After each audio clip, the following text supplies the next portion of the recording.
का जी कुरुक्षेत्र से। राधा वल्लभ श्री हरिवंश। मेरे प्यारे गुरुदेव, आपके चरणों में कोटि कोटि प्रणाम। महाराज जी, श्री जी की कृपा से 4 साल से YouTube के माध्यम से आपके सत्संग सुनते हैं। महाराज जी, जीवन में अब यही आशा है कि एक पल भी श्री जी से दूर ना रहें।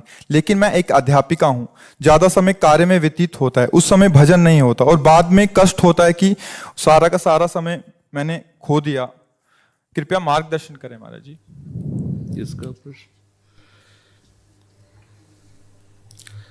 अपने लोग भजन का मतलब समझते हैं कि एकांत गुफा में बैठ करके जो किया जाता है या एकांत कमरे में बंद करके जो किया जाता है उसे ही भजन कहते हैं। वो भी एक भजन का एक अंग है, पर उसे सांगोपांग भजन नहीं कहते। सांगोपांग भजन कहते हैं पहले ये स्वीकार करना है संपूर्ण सृष्टि श्री भगवान की है, इसे आस्तिकता कहते हैं और ये सत्य वस्तु है। वेद और उपनिषद जिस बात को प्रमाणित करते हैं वही बात प्रमाणित मानी जाती है। भगवान एकोहम बहुश्यामा, मैं एक बहुत रूपों में हो जाऊं, वो बहुत रूपों में खेल रहे हैं। आप उस सृष्टि में भेजे गए हैं अलग अलग सेवाओं के लिए। कोई डॉक्टर है, कोई मास्टर है, विविध प्रकार के अभिनय करके हमको अपने स्वामी से इनाम लेना है। किसी को वैरागी का अभिनय है, किसी का रागी का अभिनय है, लेकिन सबका एक अब स्वांग दिया गया है। अपने स्वांग को ठीक से निभा लो तो इस माया प्रपंच से मुक्त हो जाओगे, इनाम मिलेगा। अगर तुम मास्टर हो तो बच्चे में भगवत भावना करके और शिक्षा रूपी भजन उसको दीजिए। जो जिस क्लास की शिक्षा, ईमानदारी से आपके अंदर यही हो कि हे प्रभु, आप बालक रूप से हमारे सामने आए हो, मैं आपको शिक्षक रूप से शिक्षा दूंगी। और उस समय यदि भगवत भाव रहा तो आपने जितने घंटे बालकों को पढ़ाया वो भजन ही है, उससे बिलक नहीं। एक युद्ध क्षेत्र में खड़ा हुआ सूरवीर सामने के सैनिकों की गर्दन उतारता है अपने देश रक्षा के लिए, उसका वो भजन ही है, भजन से कम नहीं है, क्योंकि अपने धर्म के लिए वो युद्ध में वार कर रहा है। अधर्म से किया हुआ हर कार्य निष्फल है और धर्म के लिए किया हुआ हर कार्य भजन है, क्योंकि सृष्टि भगवान की है। अगर एक केवल मान लिया जाएगा कि माला चलाना इतना ही भजन है तो वो भजन के सर्वरूप को नहीं जानता है।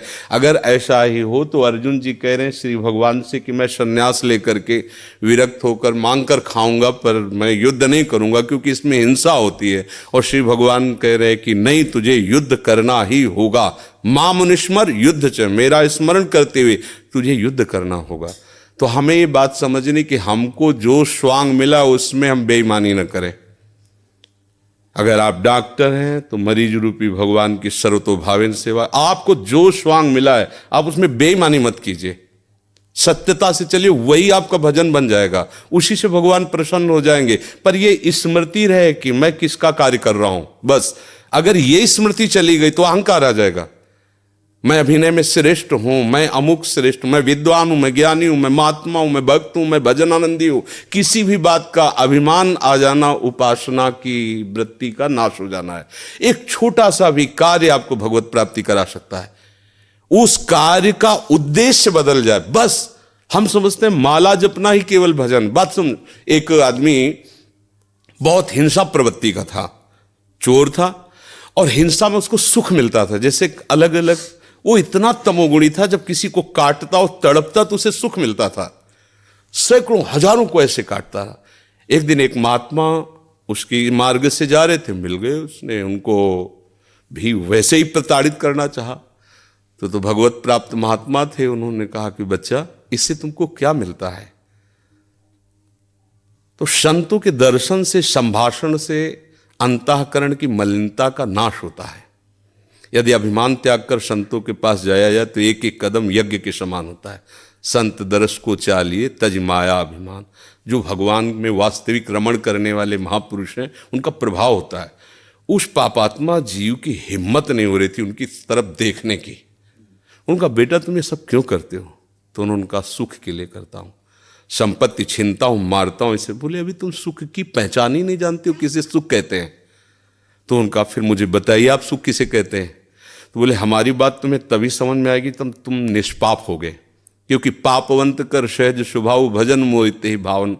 बोले महाराज क्या करूं जिससे मैं निष्पाप हो जाऊं? तो उनका हमारे भारत में पवित्र देश है, उनमें आप भ्रमण करो, अवगाहन करो, तुम पवित्र हो जाओगे। निष्पाप करने के लिए हमारे बहुत से तीर्थ हैं भारत में, तीर्थपाद प्रभु ने उनको प्रकट किया है। तो महाराज हम कब जानेंगे पवित्र हो गए? तो सिद्ध महापुरुष थे, उन्होंने एक शुष्क लकड़ी दी, सूखी हुई लकड़ी दी, कहा इसे ले जाओ और जब ये हरी होने लगे, इसमें किनगा आने लगे, तो तुम समझ लेना तुम निष्पाप हो गए। चला गुरु को प्रणाम करके 10 किलोमीटर चला हुआ, शाम हुई, एक वृक्ष बड़ा था उसके नीचे रुका। गांव में रहने का स्वभाव उसका नहीं था, और उसमें 4-5 चोर बैठे हुए थे, और वो नीचे जड़ में ऐसे जाके बैठ गया। रात्रि व्यतीत हो तो तीर्थयाटन को जाएंगे। वो ऊपर प्लान बना रहे थे कि इन गांव वालों ने मुझे बहुत सताया है, आज रात्रि में 12 बजे चारों तरफ से आग लगा देंगे और अस्त्र शस्त्र ले जो भागेगा मारेंगे, पूरे गांव को आज नष्ट करेंगे। उसके कान में पड़ी बात, उसने कहा कि तीर्थ यात्रा तो जा ही रहे हैं, अगर इन जो 4 हैं 5 हैं इनको अगर मार देते हैं तो जा ही तो रहे हैं तीर्थ यात्रा में, पूरा गांव बच जाएगा। ये पूरे गांव को मारना चाहते, पशु पक्षी हैं, बहुत से जीव हैं। तो उसने कहा भैया तुम्हारे गुरु हम हैं, तुम 4-5 मिल के मारते हो, हमने अकेले न जाने कितनों को मारा है, आओ हम तुम्हें सलाह बताते हैं कैसे पूरे गांव को नष्ट करना है। तो चारों कूद थोड़ी पड़ेंगे, एक ही एक आएगा। चारों को हम मार दिया। सोचा अब यहां हिंसा हो गई, नहीं रुकेंगे। लकड़ी उठाई तो हरी हो गई। उनका गुरुजी ने कहा था जहां हरी हो जाए वापस चला गया। वहां गया संत भगवान को, संत ने कहा हम जानते थे कि तुम ऐसे स्वभाव वाले हो कि तुम्हें तीर्थ यात्रा सुहाएगी नहीं, वापस आ गए। तो उनका भगवान आपकी आज्ञा पर, आपने कहा था हरी हो, देखो हरी हो गई। तो बोले कौन से तीर्थ में? बोले तीर्थ लेके आ, 4 को और मार दिया है।